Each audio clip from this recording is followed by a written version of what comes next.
అందరికీ నమస్తే. ఉమ్మడి ప్రకాశం జిల్లా 2 నియోజకవర్గాలు కొంచెం డిఫరెంట్గా నడుస్తూ ఉంటాయి, అది మనందరికీ తెలుసు. ఒక నియోజకవర్గం పూర్తి స్థాయిలో ఒక వ్యక్తి కనసైగల్లో నడుస్తూ ఉంది. ఆయన ఏ పార్టీలు ఉంటే అదే పార్టీ గెలుస్తూ ఉంది. ఆయన ఏ పార్టీ నుంచి పోటీ చేసినా ఓటమి అనేది ఎరగకుండా గెలుస్తున్నాడు. సరే, రెండవ ప్రాంతంలో అక్కడ వైఎస్ఆర్సీపీకి బలం ఉన్నప్పటికీ వ్యక్తులను మారుస్తూ ఉంది. సో దీనివల్ల కొంచెం మైనస్ అయినప్పటికీ బలమైనటువంటి ఓటు బ్యాంకు వైఎస్ఆర్సీపీకి ఉందనేది అక్కడ కనిపిస్తుంది. సో ఇప్పుడు నేను మాట్లాడేటువంటి 2 నియోజకవర్గాలు ఉమ్మడి ప్రకాశం జిల్లా అద్దంకి, దర్శి నియోజకవర్గాలు. సో ఇక్కడ అద్దంకి నియోజకవర్గంలో ప్రస్తుతం ఎమ్మెల్యేగా, మంత్రిగా, కూటమి ప్రభుత్వంలో మంత్రిగా ఉన్నటువంటి వ్యక్తి గొట్టిపాటి రవికుమార్ గారు. ఈయన గత 4 ఎన్నికల నుంచి అద్దంకి నుంచి కంటెస్ట్ చేస్తూ ఉన్నారు. పార్టీలు వేరేటప్పటికీ కాంగ్రెస్ నుంచి, వైసీపీ నుంచి, టీడీపీ నుంచి 2 సార్లు పోటీ చేసి ఆయన మొత్తం ఏకదాటిగా అధికారం ప్రభుత్వం ఉన్నా లేకపోయినా ఆయన గెలుస్తూనే ఉన్నారు. సో ఆయన మాత్రం పవర్లోనే ఉన్నారు. సో అందుకే కాబోలు ఆయనకి పవర్ మినిస్టర్ ఇచ్చారు. సో అయితే మొత్తం మీద అద్దంకికి సంబంధించి అభివృద్ధి దశలో కానీ అద్దంకి ప్రజల్ని ముందుకు తీసుకెళ్ళడంలో కానీ రవికుమార్ ముందున్నారు అనే మాట మాత్రం అద్దంకి ప్రజలు ఎంతో కొంత కోరుకుంటున్నారు. అందుకే అద్దంకి నియోజకవర్గంలో గతంలో ఉన్న మెజారిటీల కంటే కూడా భారీ స్థాయి మెజార్టీలు, దగ్గర దగ్గర 25,000 మెజార్టీతోటి ఆయన గెలవడం జరిగింది.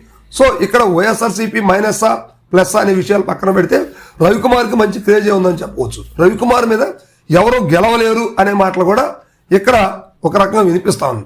గతంలో కూడా కొన్ని మాటలు వచ్చాయి. ఇక్కడ జగన్మోహన్ రెడ్డి గారు పోటీ చేసినా కూడా ఓటమి పాలవ్వాల్సిందే అనే మాటలు కూడా అద్దంకి నియోజకవర్గం నుంచి వినిపించాయి. ఇవన్నీ కూడా ఎందుకు? వైఎస్ఆర్సీపీ బలం లేకనా? సో మరి అదే వైఎస్ఆర్సీపీ నుంచి ఇప్పుడు మంత్రిగా ఉన్నటువంటి గొట్టిపాటి రవికుమార్ గారు 2014లో గెలిచారు. మరి ఎందుకు గెలిచారు? వైఎస్ఆర్సీపీకి బలం లేదా? వ్యక్తిగత కారణాల చేత గెలిచారా?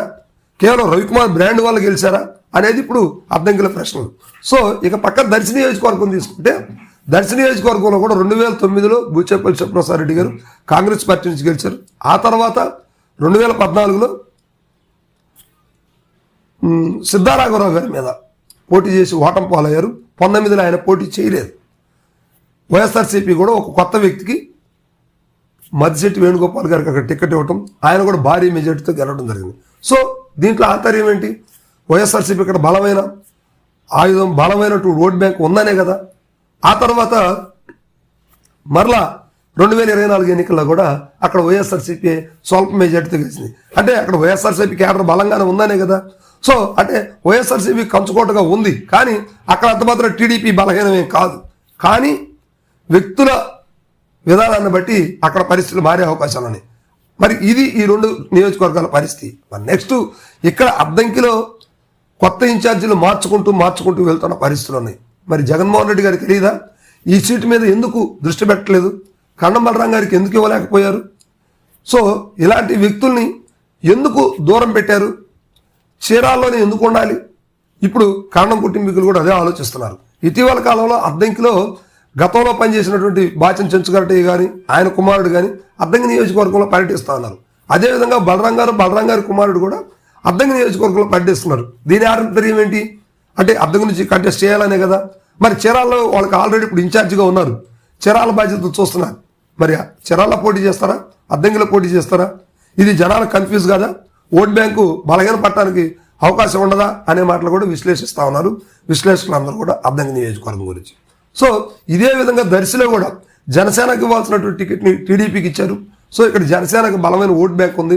గతంలో మేనిఫెస్టో ఇవ్వకముందు కూటమి ప్రభుత్వం ఇచ్చినటువంటి ఒప్పందం ప్రకారం ప్రకాశం జిల్లాలో 2 టికెట్స్ అంటే ఏదైనా కూడా గిద్దలూరు కావచ్చు, దర్శి కావచ్చు, జనసేనకి ఇవ్వాలని ఒక నిబంధన కూడా పెట్టుకున్నారు. కానీ తర్వాత అది ఇవ్వలేదు. సో దానివల్ల ఇప్పుడు జనసేన అక్కడ వైఎస్ఆర్సీపీకి, తెలుగుదేశం పార్టీకి మైనస్గా మారనుందా? వైసీపీలో ఉన్నటువంటి కాపు ఓట్ బ్యాంక్ కావచ్చు, తెలుగుదేశంలో ఉన్నటువంటి కాపు ఓట్ బ్యాంక్ కావచ్చు చీరి జనసేనగా మారే ప్రయత్నం చేస్తున్నారా? ఇవన్నీ కూడా ఇక్కడ ప్రశ్నలు. సో అందుకే దర్శి నియోజకవర్గంలో మరలా సిద్ధారాఘవరావు గారిని తీసుకురావాలనే ఆలోచన అయితే జరుగుతూ ఉంది. ప్రస్తుతం అక్కడ టీడీపీ ఇన్ఛార్జిగా ఉన్నటువంటి స్వల్ప ఓట్లతో ఓటమి పాలైనటువంటి గొట్టిపాటి లక్ష్మి గారు ఉన్నారు. సో ఇప్పుడు ఆమె కేడర్ను కూడా బలహీనపరిచే పరిస్థితి కూటమి నేతలే చేస్తున్నారు అనే మాటలు కూడా వినిపిస్తుంది. కొంతమంది సహకరించట్లేదు, ఆమె అందరినీ కలుపుకోపోవట్లేదు అనే మాటలు వినిపిస్తూ ఉంది. సో దీనివల్ల ఇక్కడ ఇన్ఛార్జి మార్చే అవకాశం ఉంటుందా అనేది కనిపిస్తూ ఉంది. అయితే అద్దంకి నియోజకవర్గం కూడా సేమ్ పరిస్థితి. ఇప్పుడు వైఎస్ఆర్సీపీకి ఇన్ఛార్జ్ ఉన్నారు, ఈయన కూడా అందరిని కలుపుకుపోవట్లేదు, మరో ఇన్ఛార్జ్ వస్తాడనేది వైఎస్ఆర్సీపీలో కొంత కేడర్ భావిస్తూ ఉంది. మరి ఇది ఎంతవరకు నడుస్తుంది? ఈయన వచ్చాక ఇప్పుడు డాక్టర్ అశోక్ కుమార్ గారు అద్దెకి వైసీపీ ఇన్ఛార్జ్, ఈయన వచ్చాక కొన్ని మండలాల్లో వైసీపీ నాయకుల్ని ఈయన ప్రోద్బలంతో ఈయన ఇండైరెక్ట్గా వాళ్ళ రాజీనామా చేయమన్నారు, లేదా వాళ్లే ఈయన కార్యక్రమాలు నచ్చక ఈయన యాక్టివిటీతోటి సరిపడక పార్టీ నుంచి రాజీనామా చేశారా అనే మాటలు కూడా వినిపిస్తాను.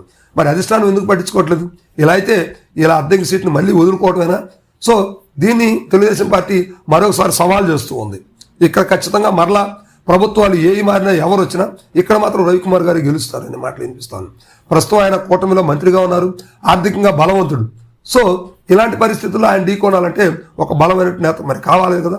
సో మరి అదేవిధంగా దర్శిలో కూడా తెలుగుదేశం పార్టీకి ఒక బలమైన నేతని పెట్టాలా, లేదా ఉన్నటువంటి లక్ష్మి గారితోనే సరిపెడతారా అనేది మాత్రం ఇప్పుడు ఈ 2 నియోజకవర్గాలలో చర్చగా నడుస్తోంది. Thank you.